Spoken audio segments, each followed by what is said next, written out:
Hello, everyone. Let's talk about good stress and bad stress. I think there's a huge difference, and here's why. I put out this tweet a little while back and post on Instagram.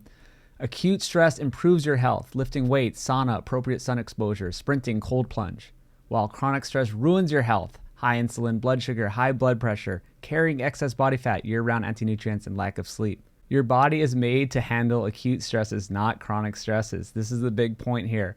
Eating bad foods constantly having this blood sugar roller coaster, eating snacks all day. This is a classic example of really bad stress in your body. And this is why I think most people have problems with chronic disease. They're always in this state. Humans are designed to be anti-fragile. We're resilient. We can combat things like cold temperatures or getting a wound or falling off, a small cliff. We can bounce back. This is an acute stress to our body. We fix it, we bounce back. So much different than a chronic stress. So I'm going to have Dr. Gary here explain this to us. I did a little podcast with him. So this is a bit different version than normal. So we'll have Dr. Gary take it away, and then I'll come back in at the end. Let's hear from Dr. Gary. What is the difference between acute stress and chronic stress? Yeah, so acute stress versus chronic stress is something I talk about with almost all of my patients. Chronic stress I like to describe as things that make you unhealthy, things that press your body, press your immune system in a negative way. There's many chronic stressors in the world, from just the stress of life, financial stressors, worries about health, worries about family and relationships, to the chronic stress that you might put on your body by eating really bad foods every day, eating too frequently every day, working out too hard, running too hard. I think that chronic stress is anything that is going to break your body down and not make you stronger. Um, and and that's important to think about because some of the things I mentioned, including going for a run, you can strategically run, you can do sprints, you can really run within your body's limitations, and you can build yourself. But if you overdo it, if you go too hard, you can hurt yourself. You can have injuries, and that's a good way to think about chronic stress. The most important thing to think about is acute stressors. So acute stressors are things that you do on the daily that will make your body stronger. But how does it do that? It improves your hormone function. It activates hormones to make you stronger. It activates your immune system so you're more prepared for an infection or to fight whatever your body comes your way. I like to present 5 acute stressors. There's certainly more than these, but these are 5 simple things you can do every day to make your body stronger. I'm going to start with the obvious one, which is high intensity interval training. So when you do exercise, it's important to know that you don't need to exercise for hours and hours and hours. You can work really hard for short periods of time and maximize your gains. So high intensity interval training literally means something like heavy weightlifting, sprints, these kind of short bursts of exertion with ample rest in between. And we know through many studies that this is the best way to build muscle, build your cardiovascular system, and really improve your body composition. The next one I always bring up is food, nutrition. Nutrition is a tricky one because the way you eat and what you eat will either give you an acute stress or a chronic stress. And Brian will talk about that more, but from the acute stress side, I really think that the most powerful intervention that I can teach any one of my patients or anyone out there is intermittent fasting. When we think about acute stress, we're not specifically talking about just the 16-8 method where you don't eat super frequently, but the power of something like OMAD, 1 meal a day, something like a 24 or 48-hour fast. It puts a demand on your metabolism. It pushes your body to become stronger. It pushes your body to burn fat, and it teaches your body to be more efficient. Intermittent fasting has been shown to have many health benefits. But if you just think about it as strategically leveraging the stress on your body by not eating for long enough to demand your body to burn fat and to really optimize its metabolism, is a great way to heal your metabolism and heal your body and really cure yourself of many ills. Then I mentioned three other ones that I think are super simple, readily available, and anyone can do most days of the week. Number one is cold immersion therapy, and Brian again will talk much more about that. But going and taking cold showers, jumping into a cold bath, or doing it formally where you have, your ice bucket and you really kind of make it really, really cold down into the 30s, and you spend time in that cold environment. It causes your body to release hormones, to release heat shock proteins, to do these powerful metabolic and cellular changes, which will make you stronger. And there's an overwhelming amount of evidence that this cold immersion therapy not only is good for your immune system, it's good for your brain and for mood disorders. It really, you can think of it as something that makes you superhuman. It is the ultimate biohack. And I could talk about cold immersion therapy for hours, and we will one day, but just if you're interested in it, I think the best example is the Wim Hof method. It's a way to leverage cold immersion therapy with deep breathing and meditation to really unlock your potential. Speaking to that, deep breathing. I think people don't think about deep breathing as an acute stress, and maybe that's not the best word to describe it, but I really think it's a way to think about deep breathing that will help you find success with that strategy. When you breathe, either box breathing or Wim Hof style breathing or a variety of other deep breathing strategies, you can push your body to become stronger. It opens your lungs. It releases hormones in your endothelium that will dilate blood vessels, and it will make your body healthier. What people don't realize is how infrequently you really take deep breaths. Most of the acute stressors that we're talking about, like high intensity interval training or cold immersion therapy, demand that you deep breathe. Otherwise, you're not going to get through your workout or sit in that tub for more than 10 seconds. So, a lot of these stressors go together and can be stacked on top of each other to really maximize their benefit. And the fifth one that I think is actually the easiest for people to do is heat therapy. The most common is going into a sauna. The important part with this one is that it feels good in the beginning. So it's not the first 10 or 15 minutes that your body is really adapting, but it's those minutes after it starts getting a bit uncomfortable. Sometimes you need to turn the heat up, or sometimes you just need to spend more time in the hot environment. But that does a very similar thing to cold immersion therapy. Your body uh, is required to adapt to this environment. You start breathing, you start sweating, and again, your body is releasing proteins and changing its neurochemical makeup to adapt to this environment. If you can leverage these five simple strategies on a day-to-day basis, not every one of them every day, but coming up with a routine that makes sense for you and your life, you can really maximize your health. And I think it's these acute stressors that are the real key to longevity. I love that. And I'd add sun exposure because there's a huge difference between acute and chronic sun exposure.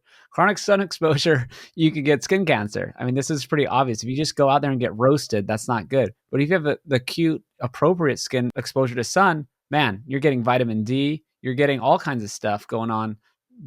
There's even nitric oxide production from it that your skin, it's way better than just taking vitamin D, right? And well, I love taking vitamin D because most people can't get out into the sun, but it's That's also true. important that it's the dose and the time. With sun exposure, if you're going to maximize the benefit, you really want to be out in the sun with as much of your skin exposed as possible.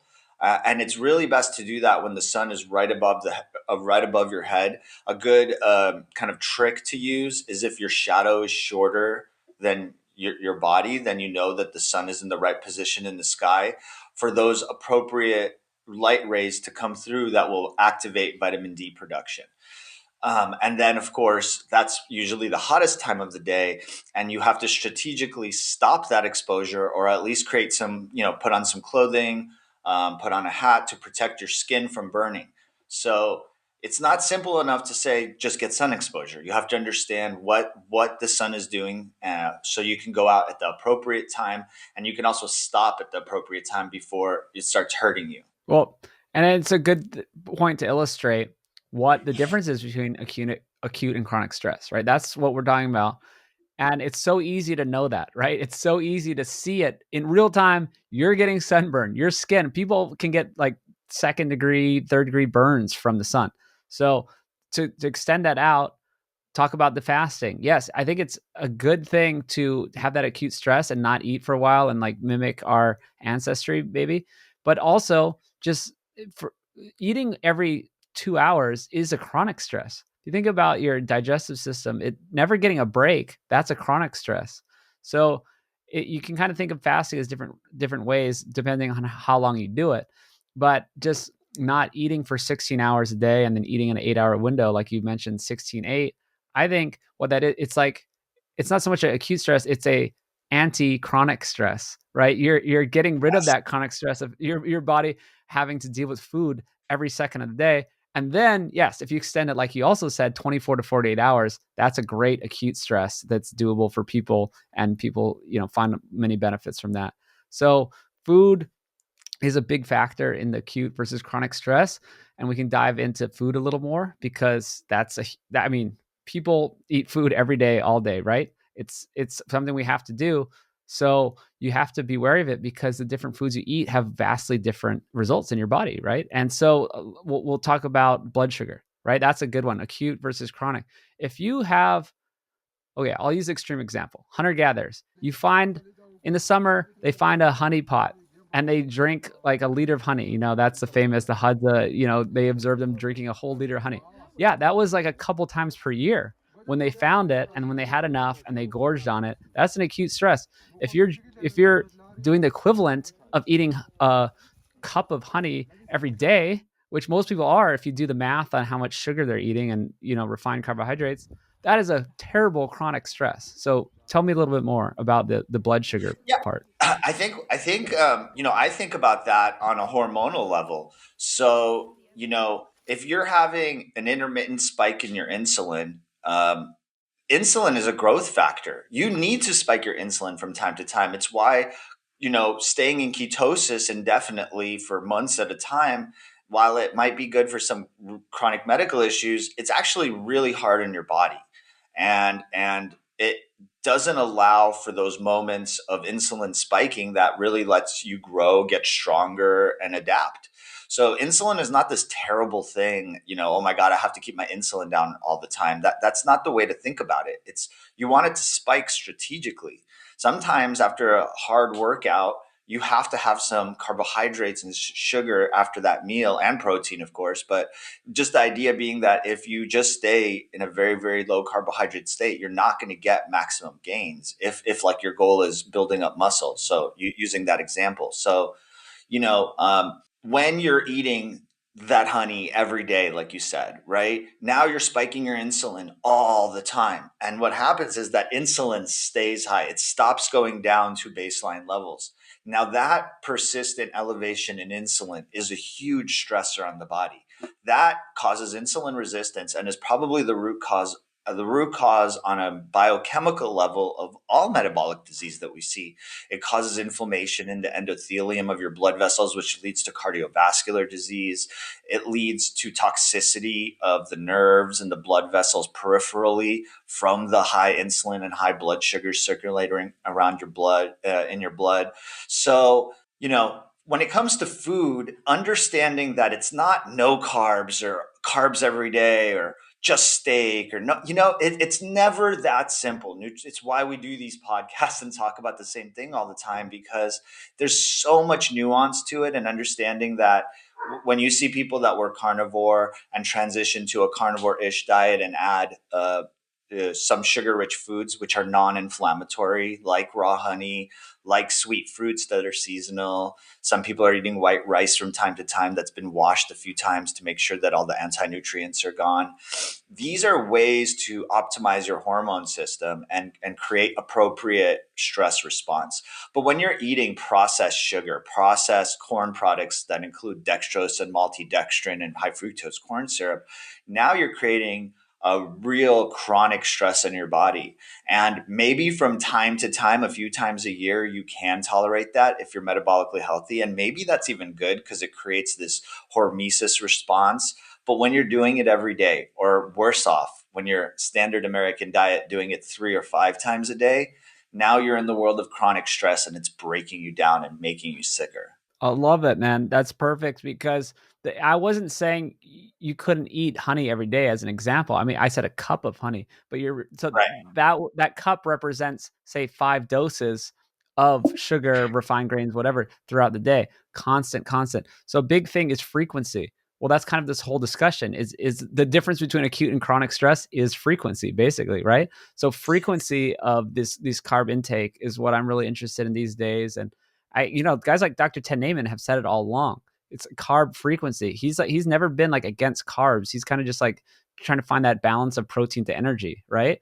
And so it's like he and I, we enjoy uh, carbs once a day, right? It's like, but that's only once a day, and we're eating whole food carbs. We're eating a good raw honey or fruit or whatever it is, and that's fine. That's fine. But once you start doing it 4 times a day, every day, 3 times a day, every day, then it's not so fine. So huge difference. And we have a few minutes left. And another stressor on the body is the gut. I mean, like, it's like the physical. Like we're talking more about this like biochemical, like we're talking about, like the blood sugar and the hormonal stuff. But really, think about food. You eat kilograms of food per day, right? Like these are huge quantities that are interacting with your body, interacting with your gut. People have problems with leaky gut. People have problems with gluten. They could have problems with anti-nutrients, high oxalates. They could have problems just with the gut microbiome dysbiosis. You can have all kinds of stuff going on. So maybe just talk a little bit about that as a chronic stress. Well, I mean, look, if you're eating bad quality fats and you're eating foods that do not contribute to your healthy gut microbiome or kill the healthy gut microbiome, you're really destroying a part of your immune system. I think about the gut microbiome as your interface with the rest of the world. And if that is being constantly exposed to things that it should never naturally be exposed to, or if you're exposing it to something that it would rarely see, historically speaking, ancestrally speaking, it doesn't adapt well to it and it ends up breaking down that inflammation, that gut breakdown, um, ultimately leads to so much of the disease, especially the autoimmune diseases that we see. And again, this is theoretical on some level, a lot of like bench research guiding these ideas. But especially when you're eating these seed oils, it's certainly contributing in a negative way to the membranes of the cells in your gut. Those membranes then do not have a healthy relationship with the bacteria in your gut. And as a result, you have so many gut related diseases, leaky gut syndrome, autoimmune diseases like Crohn's disease, inflammatory bowel disease, irritable bowel syndrome, which is a syndrome of diarrhea and constipation, which no one can figure out and they just throw drugs at. All of this comes from an inflammation and a chronic stress on your gut linings. I think about it the same as coronary artery disease. When you have that hyperinsulinemia, the high insulin levels and the high blood sugars, it creates this stress on the endothelium, the lining of your blood vessels. And the result is unhealthy plaques in your blood vessels, which will eventually obstruct and you'll have a heart attack. These inflammations, whether it's in your lung lining, your gut lining, your blood vessel lining, and probably the lining of your brain, leading to psychiatric issues and ultimately dementia. These are all a result of chronic stress induced by toxic foods or foods that we should not see frequently and we are consuming too frequently, and you become ill. And everyone wants to use pills. Everyone wants to come up with some supplement or some hack to get around this. There is no supplement. There is no trick. It's understanding what is real food, how frequently certain foods should be consumed, and certain foods shouldn't be consumed. And by leveraging a really thoughtful approach to nutrition, you could decrease the chronic stress burden on your body and really heal yourself. That's it. Good message. It kind of goes to ancestral hacking versus biohacking, which is another Substack and article and video I'm going to make. But what Dr. Gary is saying is, well, all of these techniques are just mimicking how humans lived throughout history and just why we became so robust and resilient and anti-fragile. So I'll leave it at that. Thanks so much, Dr. Gary. All right, I hope you guys enjoyed that. I wanted to stress again how good acute stress is and how bad chronic stress is. And the problem is our entire society is set up for this chronic stress. Everything around us is pretty much set up for us to fail. Bad foods, bad working conditions, bad everything. So you got to resist all that, live ancestral life, live the sapient diet and lifestyle, get your good food, like Nose to Tail. Quick plug for Nose to Tail. This is how everything is made possible that I do. I don't really have any other income sources. And Nose to Tail is the best way to support me and support local ranchers here in Texas. We have some great products: beef, bison, lamb, chicken, pork, all raised well, pasture raised, grass-fed and finished for the ruminant animals, and the low PUFA diet for the other animals like the chicken and the pigs. They're getting no corn, no soy, organic feed. They're getting a low PUFA diet, so their meat will be low PUFA as well. We also have the Biltong products, South African traditional dried meat product, air dried, soft and delicious. We have our new livervores product, which is basically a beef stick with no preservatives, no curing agents, and 30% liver added in. It's so great. I just had a bunch of people try it last night and they were all obsessed with it. And also the seasonings. I use these seasonings every day, actually. These are my personal seasonings in this little video. And then, of course, the body care. This stuff is usually sold out, so see if you can get it while it lasts. As you can see, this is a whipped product. It's very one of a kind. I don't think there's anything else like it. It's awesome. I'm seriously so proud of it. The plain version is amazing. It has a slight coconut smell because we use a bit of coconut oil with the beef tallow. It's whipped, it's soft, it's amazing, I'm telling you. So get it all at nosetotale.org. Thanks so much for listening. Thanks for supporting us and the local ranchers, and we'll see you next time.